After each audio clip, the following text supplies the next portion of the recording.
Hi friends, வாங்க இன்றைக்கி ஒரு மழை காலத்துக்கு தகுந்த மாதிரி ஒரு ஈஸியான ஒரு காரக்குழம்பு தான்.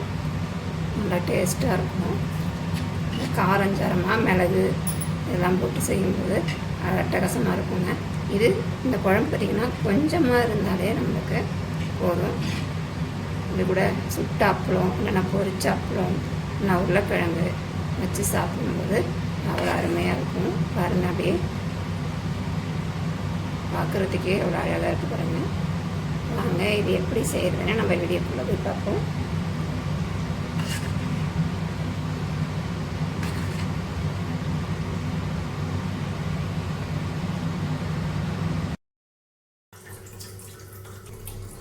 பார்த்திங்கன்னா சட்டி காஞ்சிருச்சு. 1 ஸ்பூன் அளவு எண்ணெய் சேர்த்துப்போம். 1 ஸ்பூன் அளவு துவரம்பருப்பு, ஒரு 2 ஸ்பூன் அளவு மிளகு,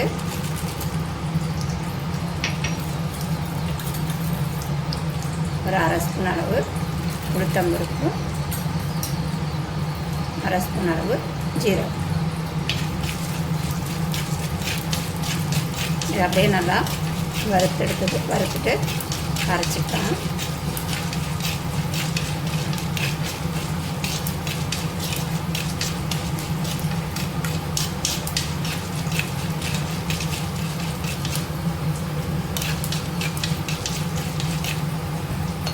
நல்லா பொரிஞ்சிருச்சு, மிளகும் நல்லா பொரிய ஆரம்பிச்சிருச்சு. இந்த சமயத்தில் இதை நம்ம எடுத்து ஆற வச்சுட்டு அரைச்சிக்கலாம். கலரும் நல்லா மாறிடுச்சு. இது பார்த்திங்கன்னா மிளகு நல்லா வெடிச்சிருச்சு பாருங்கள். மிளகு வெடிக்குது. இந்த சமயத்தில் எடுத்து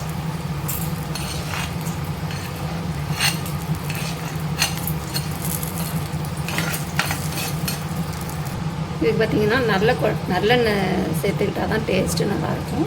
பார்த்திங்கன்னா ஒரு நல்லெண்ணெய் சேர்த்துருக்கேன். கடுகு, வெந்தயம் இது ரெண்டும் நல்லா பொரியட்டும். கடுகும் வெந்தயம் நல்லா பொரிஞ்சிருச்சு. பார்த்திங்கன்னா ஒரு கைப்பிடி அளவு பூண்டு உரிச்சு வச்சுருக்கேன். இதை சேர்த்துப்போம். ஒரு கொத்து கருவேப்பிலை.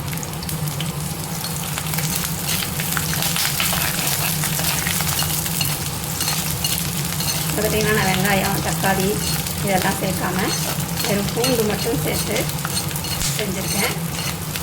மிளகு தாங்க இருக்குது. மிளகு பூண்டு காரக்குழம்பு நல்லா டேஸ்ட்டாக இருக்கும். இந்த மழைக்கு நல்லா காரஞ்சாரமாக நல்லா சாப்பிட்லாங்க. சுடு சாதம் போட்டு பிசைஞ்சு சாப்பிடும்போது அப்படி தான் இருக்கும்.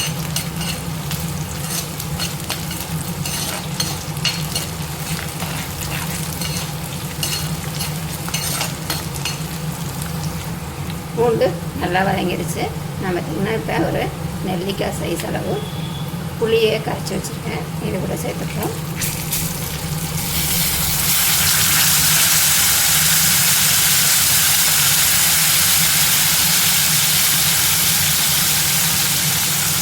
கொஞ்சமாக மஞ்சள்,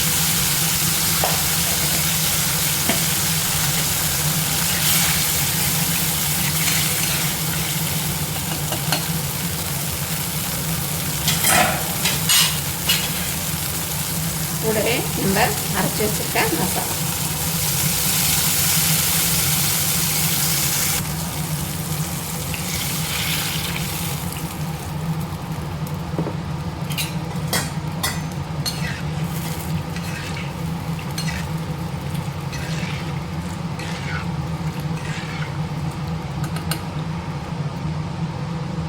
குழம்புக்கு தேவையான அளவு கல் உப்பு சேர்த்துக்கங்க.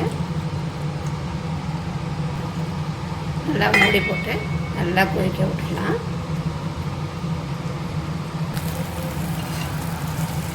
அவ்வளோதாங்க. நல்லா பூண்டு மிளகு நல்லா கொதிச்சிருச்சு. ஒரு 5 நிமிஷம் நல்லா கொதிக்க விடுங்க. நல்லா சுட சுட சாதத்தில் பிசைஞ்சு சாப்பிடும்போது அவ்வளோ டேஸ்ட்டாக இருக்கும். இது கூட சுட்ட அப்பளம் வச்சு சாப்பிட்லாம், நல்லாயிருக்கும். சுட்ட அப்பளத்தோட பூண்டு மிளகு காரக்குழம்பு வச்சு சாப்பிடும்போது அவ்வளோ அருமையாக இருக்குங்க. வீடியோ பிடிச்சிருந்தா லைக் பண்ணுங்கள், ஷேர் பண்ணுங்கள், கமெண்ட் பண்ணுங்கள். மறக்காமல் சப்ஸ்கிரைப் பண்ணுங்கள். இன்னொரு வீடியோவில் சந்திப்போம். பாய்.